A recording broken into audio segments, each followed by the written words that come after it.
Eric, how about at Quest Software? Can you give us an example of a program you'd like to highlight where you've really been able to unlock some capability across an agency? I'd actually like to speak a little bit more in generalities in terms of what we do and where we do it and how we do it.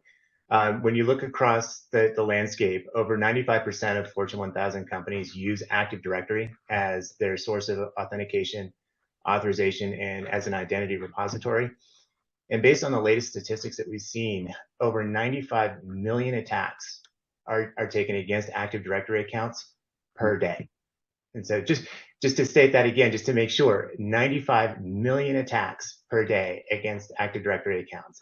And so it's never been more important. In fact, I would say it's critical to make sure that your Active Directory environment is protected, that it's secured, that you're implementing things like role-based access controls, that you're making sure that you have principles of least privilege. So the people who have permissions in Active Directory, they only have the permissions that they need to do what they do, nothing more, nothing less.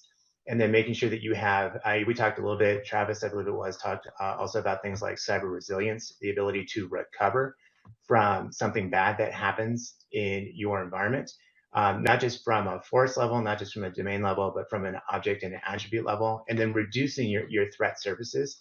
And so we're at over 90% of agencies in the federal landscape, whether it's in the civilian area, whether it's in the Department of Defense, whether it's in the IC. And so our software is out there helping these agencies implement these policies with respect to role-based access controls, empowering things like shadow IT, which everybody has, whether they know it or not, whether they like it or not, making sure that those people, again, they're doing those things for a reason, but making sure that they can't do anything more than what they're doing and they can't have any negative impacts.